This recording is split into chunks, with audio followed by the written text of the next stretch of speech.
Welcome back to Money Pop.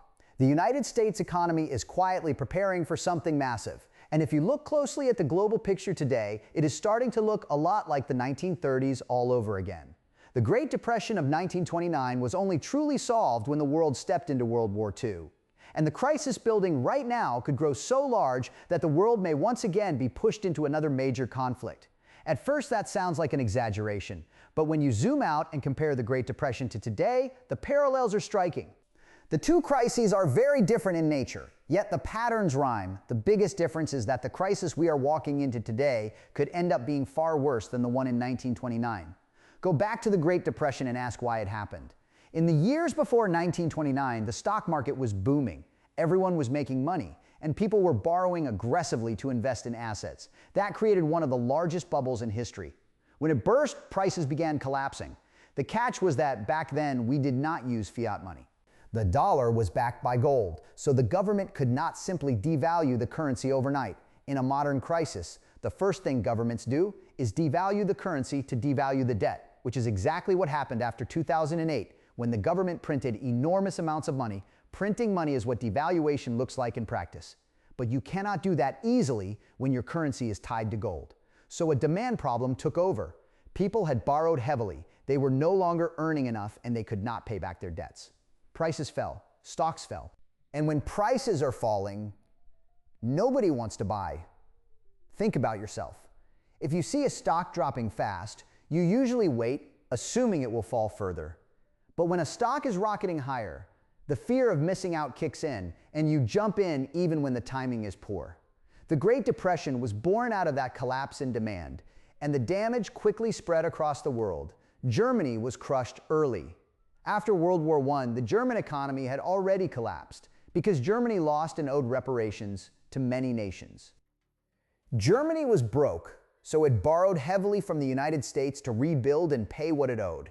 When the American economy crashed, United States banks demanded their money back. As German banks paid, they began failing one after another. And once your banking system falls, the entire economy follows. Germany, the largest economy in Europe, was devastated. Then Austrian banks failed, and the most important bank in Europe at that time went down. Depositors then started pulling money out of the Bank of England. The British pound was backed by gold. And when people rushed to convert their pounds into gold, the system buckled. The whole point of a gold-backed system is that most people never actually claim the gold. When confidence breaks, the illusion shatters. Britain fell into crisis, and the major economies dragged the rest of the world into the Great Depression. How did leaders try to fix it? First, the United States imposed massive tariffs, thinking isolation would protect local businesses and restore domestic demand. The opposite happened. Other nations retaliated with their own tariffs, and global trade collapsed further, just like when tariffs on China were met with Chinese tariffs on American goods. Then Franklin Delano Roosevelt became president and devalued the dollar. He ordered Americans to hand over their gold to the government, and the next day the dollar was artificially devalued. The price of gold jumped by about 40%. It was meant to ease debts, but it was not enough to lift the country out of the Depression. What truly ended the crisis was World War II. Because the Great Depression was a demand problem, conflict acted like a massive demand engine. You need ammunition, tanks, aircraft, food for millions of soldiers, and supplies for everything in between. That surge of government spending lifted gross domestic product and made the United States an even larger economy after the conflict than before it. It boosted demand in Britain, across Europe, and beyond. After the fighting ended, Europe and parts of Southeast Asia were destroyed. Rebuilding buildings, bridges, schools, roads, and factories required enormous spending, and that wave of investment kept demand alive and economies growing. Now compare that to today, and the parallels become obvious. The key difference is that the 1930s was a demand-driven crisis, while today we face a supply-driven crisis. Supply chains are collapsing. With Iran closing the strait, we are now staring at shortages of oil, gas, food, and fertilizers. This is not like the 2008 financial crisis where the government could just print money to fix things. It does not matter how much money is printed. Printed dollars cannot create liquefied natural gas. They cannot push that gas through a closed strait, and they cannot manufacture fertilizers that come from that region. The only real fix right now is to reopen the strait. If that does not happen, supply chains will continue to break. And the problem is not contained to one region. Even though the United States is the largest oil producer in the world, it is an open market. European nations, Japan, and others compete for the same oil, gas, and fertilizers, pushing prices higher everywhere. Beyond oil prices, global instability is the deeper issue. The efficient supply chain built over the last 50 years is breaking down. Insurance costs are rising, and major shipping routes, including the Red Sea, are no longer as safe. Prices are climbing across the globe. That is why so many countries are quietly admitting they cannot keep funding the safety nets people depend on. Medicare is being questioned. Pension funds are collapsing. Social Security in the United States was already projected to run out of money by 2034 before this conflict began. Now the timeline will likely worsen. People in their 30s and 40s may never see Social Security payments, even after a lifetime of payroll taxes. That is why anyone watching this needs to begin building an investing portfolio that can replace a paycheck, because there may not be a government check waiting at retirement. The closure of the strait is also dragging other nations down. Germany is collapsing again, much like in the 1930s. Factories are shutting down across the country. Volkswagen, Mercedes, and BMW are all cutting back. Germany is the industrial powerhouse of Europe, with the largest gross domestic product in the region. And unlike France, it has no real nuclear backbone. If energy stops flowing, the German economy stalls. This year, Germany is heading into an official recession, and next year, it could be facing an economic collapse.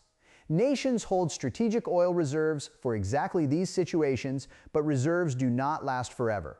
The strait does not look like it will reopen soon, and Germany cannot keep buying Russian energy because of sanctions.